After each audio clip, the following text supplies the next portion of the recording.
Good morning. This is Norma Cowie, welcoming you once more to Norma Talks.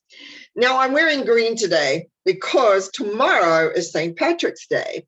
Now, I don't think I have an ounce of Irish blood in me, but both my brother-in-laws were half Irish. So I feel by default, I'm sort of related.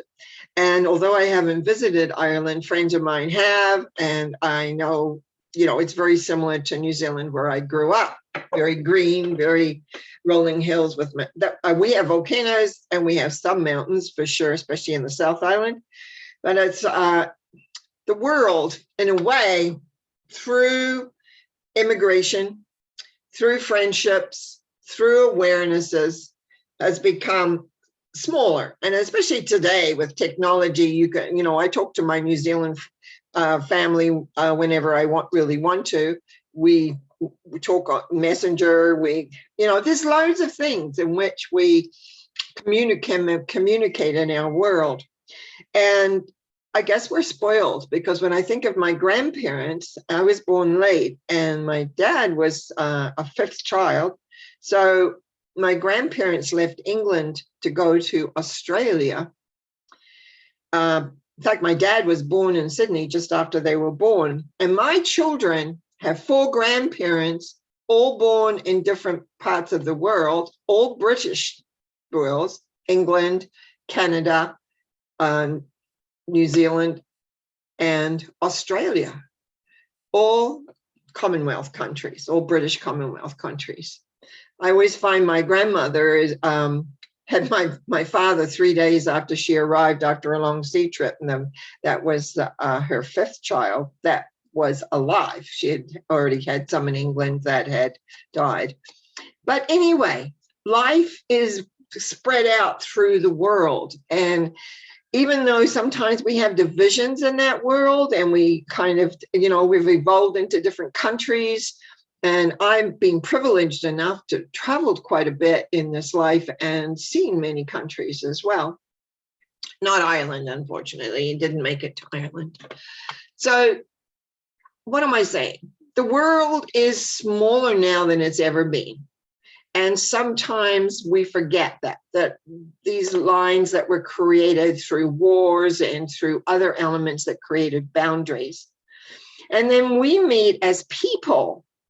And we have boundaries, which is we call our auras, and which intermingle. And some people, when they have an aura, come on into the take on other people's energy and take on other people's feelings, so that they're blurred. And very often, in the sense, life gets blurring. And how do we perceive of these things, what we deal with these things? Often I will pull a few little cards as well as my tarot cards just to give me an idea of the direction to go. And 2 of the little cards I pulled up this morning, one said relaxation and one said power. And you might think, how does relaxation and power go together? But it's not talking about power over. It's talking about power with, because we have 2 kinds of power we normally live with, and that's a power over or a power under. So the power over means someone is asserting their will on another. Power under is what we call more of the victim place, where we don't feel we have any power at all. But the true element is power with. When we have power with, we can let go of many things because we're going to be moving forward. Our communication gets easier. We become more aware of what's happening and what's going, etc. The tarot card that I pulled, actually, I'm just going to show it up for you. It was the 10 of Swords, which is the end of issues. But there's a lot of interesting things in this particular symbol.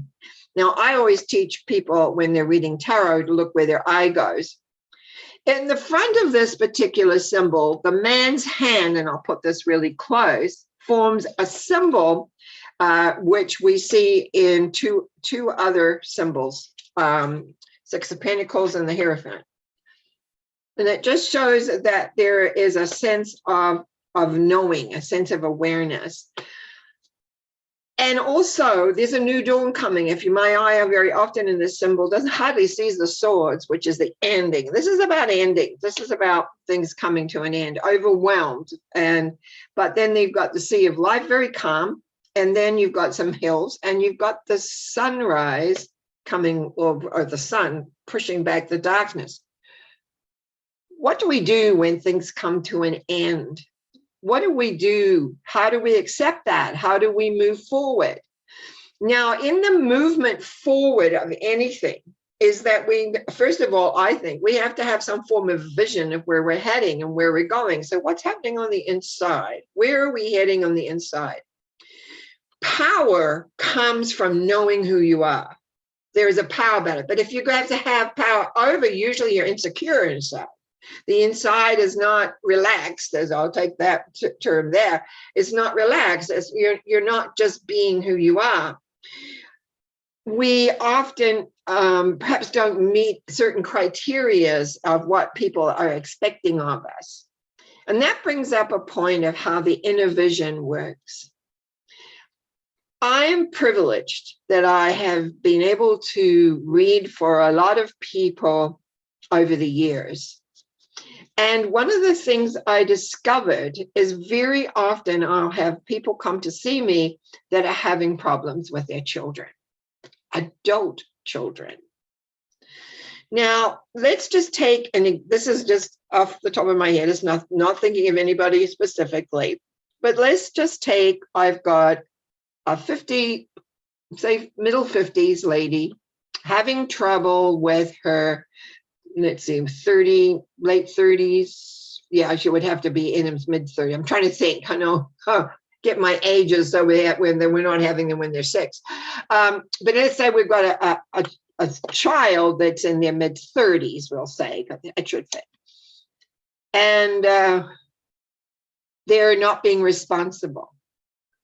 They're asking them for money all the time. They don't hold a job. They're doing all these things. And the mother, the older mother, is concerned. Now, this can be also someone in their 40s that's worried about their 20-year-olds, or, you know, it's age really isn't important. It's like all of a sudden the parent is not happy with the child.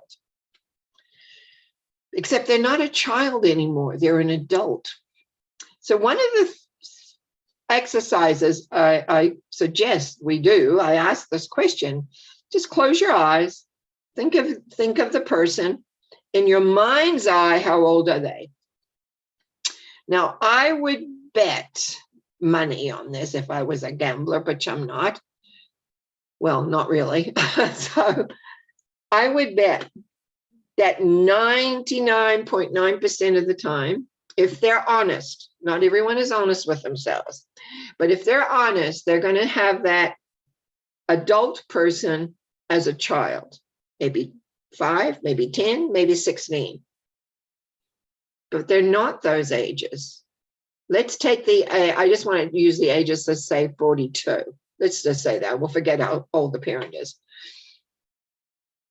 You've got a 42-year-old that is not producing in the world, that doesn't seem to be responsible for anything, doesn't really want, isn't not motivated. Now, this is a little late because usually this, sometimes it works out when they turn 30.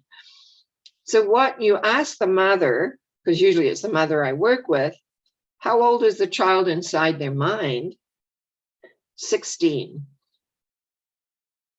Is a 16-year-old supposed to be responsible for themselves?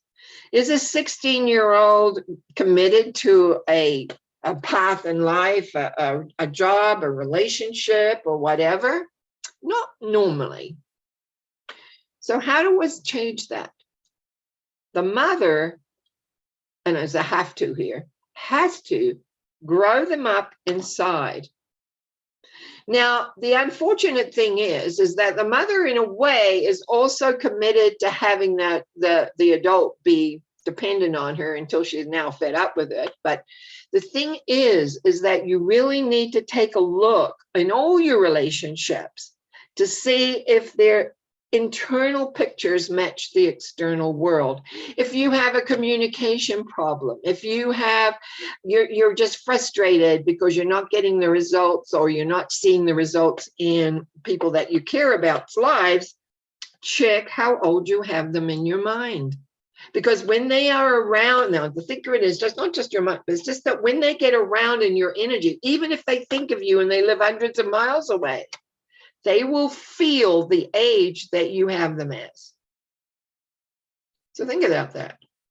If you do not have your adult children as their appropriate age, and that means not older either, the appropriate age, then they will be feeling, when they get around you, this younger age. It creates a phenomenal amount of issues, because the parent hasn't grown up the child in their mind. Oh yeah, there's this big strapping lad, say, in front of you, or nice, beautiful young woman, except they're not acting it. They're not acting their age, or you might say appropriateness. There's a certain element that we go through in our lives, you know. Lives change a lot when you go from your 20s to the 30s, and then again when you hit 60. But that's a whole different cycle. So what I'm really talking about today is inner imaging that you have. How's your inner image of yourself? Hey, how's the image of if you have children, your children, or close relatives? Now, it works the other way. Why? What's the image of your parent if they're still alive? How do you see them? Do you see them as age appropriate? Very often we'll get stuck on the inside of our parent at being maybe 55 when they're really now 75. Huge difference. My life from 55 to 75 changed dramatically in many different ways. And if my children didn't see that, then there comes a communication issue, because more is expected from you than what you can deliver. So what am I saying here? I'm saying check your inner pictures. Life is not, because we look through these two eyes, life isn't always as we see it. It's what we see and hear is how we project, what we expect. If we're grumpy, if we're not feeling great, very often the world kind of comes in a little heavier. So what is our expectation of what we encounter? Now, usually through our wording, that's how I usually find when I'm getting what I call off center, is through my words. Sometimes I don't care, because it's like, that's where I feel, too bad. Because like everybody else, it's difficult sometimes to be on form, or being aware of the words you speak, or everything all the time.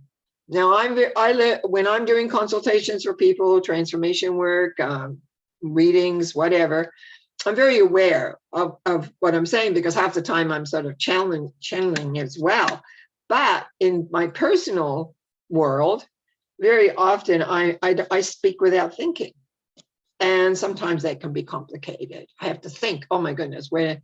And the thing is, that's why you need friends that love you for who you are, so that when you're being a little off center, you can be accepted and loved and get back on center. And sometimes a kind word here or there will make the difference. Not in the moment, because usually you don't want to hear that. But if later you can reflect and again begin to change or make some differences.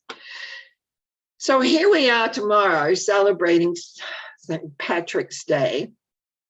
I used to know the legend, and someone will tell me, I'm sure, later, but I'm just thinking of St. Patrick that got rid of the snakes in Ireland. I have a feeling that's where the legend comes from, and I didn't spend time checking on the legend. But I do know that the Irish traditional knowing thought of Ireland is they have beautiful voices, as do people who come from Wales, which is very close to Ireland in the sense of geography. They have some sea in between.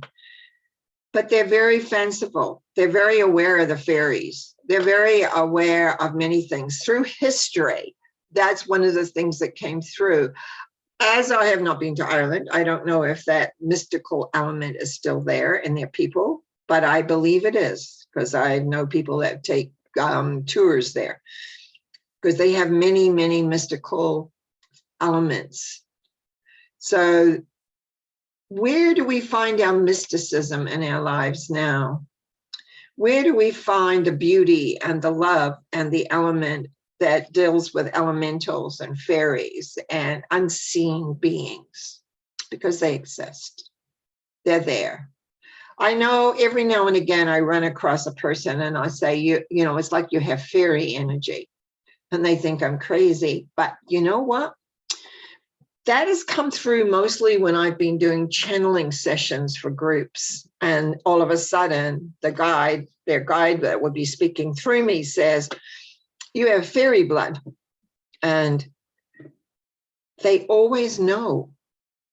They always know that they have that different blood. They're a little different.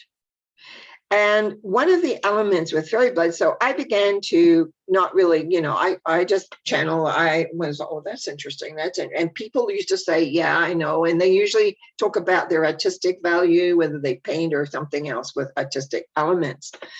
And they're light people. They're very light in it. And what I mean by light, they're not heavier. They have a light and movement. Well, when I began to do soul readings for people, and I used to follow the soul around, I came across with some this dimension of fairy. They came across the dimension of fairies, fairy energy. Beautiful, gentle, wonderful, wonderful space. And it's one of those things that if I think of some of the places that I've seen and been, and I can take an essence of that. And one time when I was channeling, in the channel, it talked about when fairy people and human people got together, which is why some people have fairy blood. That the bloodline in fairy blood, I'm not a scientist. I don't know what it looks like. I just know that some people carry it. And some people have that fanciful, beautiful, that we think of a lot of Ireland, or some of the stories that I've read. The author, Nora Roberts, has written many books around the culture and the magical element around Ireland, and how, well, she's also written other books about Scotland and other things, but there is that magical quality. Now, just to tie back in, if you have a magical quality, sometimes you don't feel like you belong. There's something missing. And that's, again, we go inside and we just realize we are who we are, and we allow that to be. To accept, self-acceptance is so huge in so many ways. To be able to accept the self, to accept our differences. We don't look all alike. We don't all have the same skin color. We don't have different features for sure. And we're all different. Some people are more get up and go at them. Some people are more fanciful, which is I was as a child for sure. Some people are, I don't know, different. But we need to be able to accept those differences. We need to be able to be understanding and aware that that's what makes life great.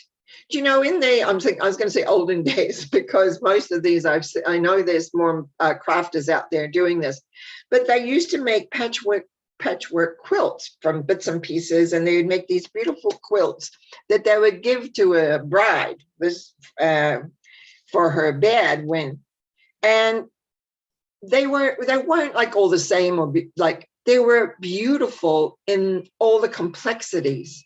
And I always think that's what people are like. We're beautiful in the complexity of our differences. Wouldn't it be terrible if we were all the same? That we didn't have different varying ideas? That I just find that when we feel that we can't say and speak what we want to say and speak easily, it bothers me, because I wasn't raised that way, because I was pretty outspoken as a child, because I didn't have any, what do you call it, guards I didn't have anything that restricted me. So as I look down at what I've got here, relaxation, power, and endings, key is to be relaxed about all the things that really bother you or get to you. Be in your own power of who you are, accept who you are, and certainly make sure that your mind is this way. Sometimes I'll say to people, oh, I'm this age. It's not like, oh my goodness, look at me because I'm getting older. It's like, I accept that pathway that I'm on. I had parents that lived into their middle to late 80s. I have sisters, same thing. I've had aunts and uncles. So I kind of know genetically where our lifespan is, it goes. Traditionally, things can change a little here and there, but basically that's it. And so, as I've always been interested in genetics, because we're all different. That's the key. But the difference very often comes from the soul. But that's a talk for another day. So I want to thank you for watching. I want to thank you for checking inside and making sure your children or your parents, whichever, are up the same inside as they are outside. I'd like you to be aware of your power. And I want you to enjoy tomorrow, which is St. Patrick's Day, and a lot of people probably be drinking green beer. But celebrate and be alive in the aliveness of who we are, because we are on a journey, and that journey is your journey. And I just want to thank you for your subscriptions, for your likes, for your comments. And remember, press the bell, because apparently I'm doing more and more live in the moment, and you get notifications then when I'm live. And this also may change to that as well. So we'll take a time by saying, have a good day, enjoy, and bye for now.